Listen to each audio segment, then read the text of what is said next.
दोस्तों 1971 में भारत पाकिस्तान युद्ध में भारत ने पाकिस्तान के 90,000 सैनिक युद्धबंदी बना लिए थे। आज इस वीडियो में आपको सुनाएंगे कहानी उन भारतीय सैनिकों की जिन्हें पाकिस्तान ने युद्धबंदी बना लिया था। आज जानेंगे वो किस्सा जब ऐसे 3 भारतीय सैनिक पाकिस्तान की जेल तोड़कर फरार हो गए थे।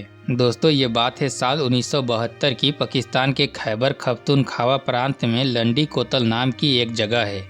तीनों टूरिस्ट वहां मौजूद एक चाय की दुकान पर पहुंचे। तीनों ने पठानी कुर्ता और पेशवारी टोपी पहनी हुई थी। चाय के साथ बातों का दौर शुरू हुआ। जान पहचान बढ़ाने के लिए तीनों ने अपना नाम फिलिप पीटर, अली अमीर और हारोल्ड जैकब बताया। साथ ही बताया कि वो अफगानिस्तान घूमने निकले हैं। अफगानिस्तान में घुसने के लिए उन्हें लंडी खाना पहुंचना था। लंडी खाना अफगानिस्तान बॉर्डर से पहले पाकिस्तान का आखिरी रेलवे स्टेशन था।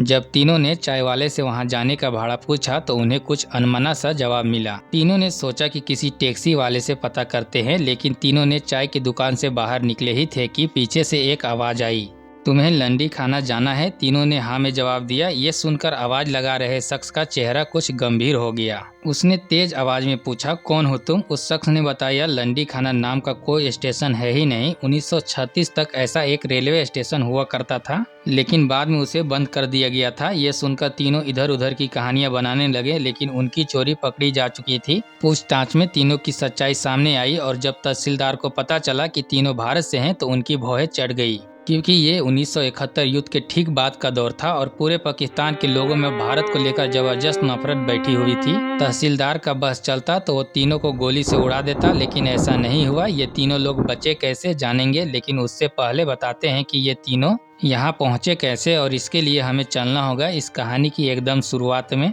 कहानी शुरुआत होती है साल 1968 से एक सुहानी शाम की मुलाकात के दौरान। फ्लाइट लेफ्टिनेंट दिलीप पारुलकर अपने कमांडिंग ऑफिसर MS बाबा से कहते हैं, दोस्तों इसके ठीक 3 साल बाद एक रोज पारुलकर एक सुखोई 7 जेट फाइटर विमान में बैठे हुए थे। 1971 की लड़ाई शुरू हो चुकी थी और IAF की 26 स्क्वाड्रन ने पश्चिमी सीमा पर आर्मी को सपोर्ट देने का जिम्मा संभाला हुआ था।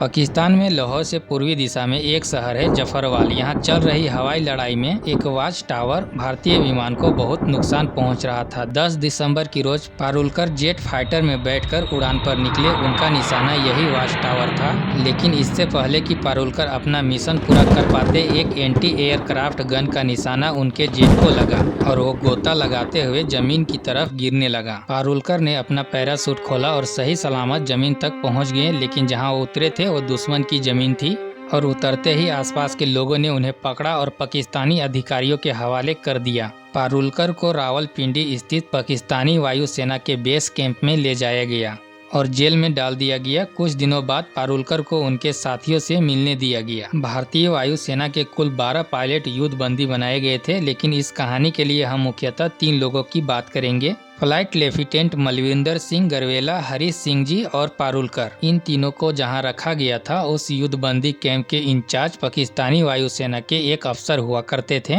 नाम था स्क्वाड्रन लीडर उस्मान हनीफ। हनीफ से बाकी पाक अफसर नाराज रहते थे क्योंकि उनका बर्ताव युद्धबंदियों के प्रति काफी नरम था। 2017 में दिए एक इंटरव्यू में पारुलकर बताते हैं कि भागने की घटना के बारे में पारुलकर बता रहे थे। उसकी रूपरेखा तैयार हुई 25 दिसंबर की रोज। उस रात कैंप इंचार्ज उस्मान हनीफ ने सभी युद्धबंदियों को एक छोटी सी चाय केक पार्टी में शामिल किया। यहाँ पारुलकर और उनके साथियों को एक अच्छी खबर मिली।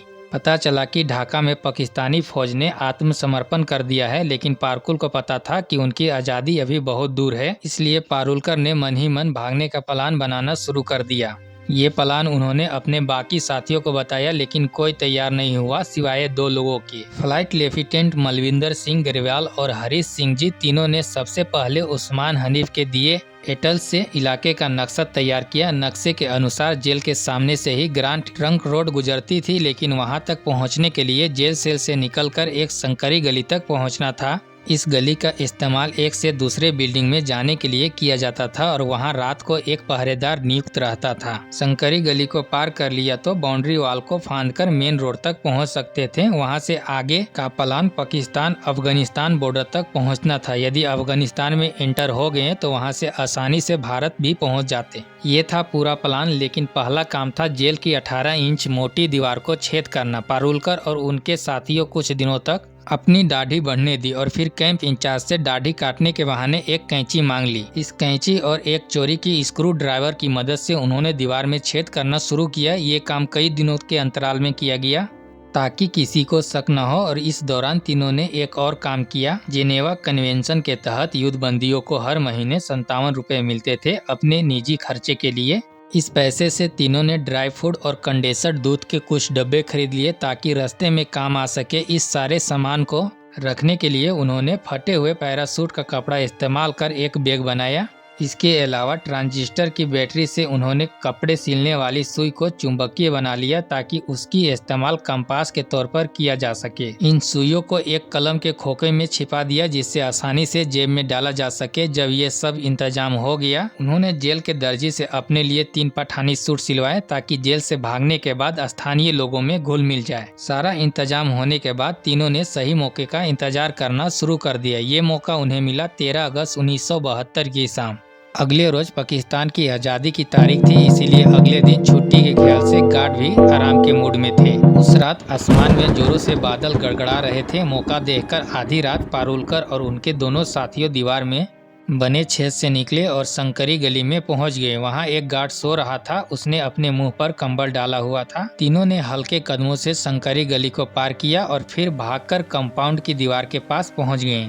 दीवार फांद कर जैसे ही तीनों जमीन पर कूदे, हरीश सिंह जी के मुंह से जोर से निकला आज़ादी। आज़ादी हालांकि अभी 250 किलोमीटर दूर थी। प्लान का अगला कदम था पेशवार पहुंचना। बस स्टेशन पहुंचकर तीनों ने पेशवार की बस पकड़ी। आगे रास्ते के लिए तीनों ने तय किया कि वो अपना नाम बदलेंगे और खुद को ईसाई बताएंगे, क्योंकि ना तो उन्हें कलमा पढ़ना आता था, ना उनमें से किसी का खतना हुआ था। ऐसे में तलाशी और पूछताछ होने पर पकड़े जाने का खतरा था। पेशवार पहुँचने में तीनों को कोई दिक्कत नहीं आई। पेशवार से उन्हें जमरूद जाना था। वहाँ जाने के लिए तीनों ने एक रिक्शा किया और जमरूद से आगे पैदल ही निकल पड़े। चलते चलते तीनों लंडी कोताल नाम की एक जगह पहुंचे। नक्शे के अनुसार यहाँ से 10 किलोमीटर दूरी लंडी खाना नाम का एक रेलवे स्टेशन था, जहाँ से अफगानिस्तान बॉर्डर शुरुआत हो जाता। लंडी कोताल में तीनों लंडी खाना तक जाने का रास्ता पूछा, लेकिन यहीं पर उनसे एक गलती हो गई। उनके पास जो नक्शा था वो एक पुराने नक्शे को देखकर बनाया गया था जिसमें लंडी खाना नाम का स्टेशन दर्ज था, लेकिन हकीकत ये थी कि लंडी खाना स्टेशन 1936 में ही बंद कर दिया गया था। पारुलकर और उनके साथियों ने जैसे ही लंडी खाना के बारे में पूछा, वहाँ के लोगों को शक हो गया। 1971 युद्ध के बाद माहौल गर्म था और लोग हर बाहरी व्यक्ति को वैसे भी शक के नज़र से देखते थे। जैसे ही तीनों की पोल खुली, लोगों ने उन्हें तहसीलदार के हवाले कर दिया। तहसीलदार को जब पता चला कि पकड़े गए तीनों लोग भारतीय हैं, वो इतना गुस्सा हुआ कि शायद उन्हें वहीं पर गोली मार देता, लेकिन पारुलकर की सूझबूझ ने तीनों की जान बचा ली। पारुलकर ने तहसीलदार से कहा कि वो पाकिस्तानी वायुसेना प्रमुख के एडीसी उस्मान हनीफ से बात करना चाहते हैं। ये वही उस्मान थे जो युद्धबंदी कैंप में इंचार्ज थे। उनका नाम सुनकर तहसीलदार चौंका। उसने तुरंत उन्हें फोन किया और मामले की जानकारी दी। उस्मान ने तहसीलदार से कहा, जब तक सेना न आ जाए तीनों को गिरफ्तार ही रखा जाए और कोई चोट न पहुंचाई जाए। पारुलकर, गरवेला और सिन्हा जी को वापस रावलपिंडी कैंप ले जाया गया। अगले 4 महीने तक वो वहीं कैद में रहे।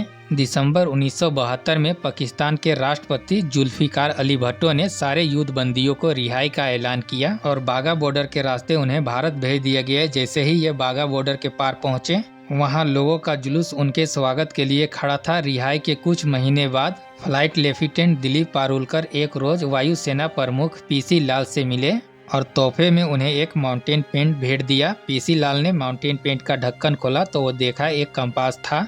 ये वही कंपास था जिसे पारुलकर और उनके साथियों ने जेल में सुइयों से बनाया था। दोस्तों, ये थी 3 भारतीय सैनिकों की कहानी। उम्मीद है वीडियो पसंद आया हो तो वीडियो को लाइक कर दीजिएगा और अभी तक आपने चैनल को सब्सक्राइब नहीं किया तो सब्सक्राइब कर दीजिएगा। धन्यवाद।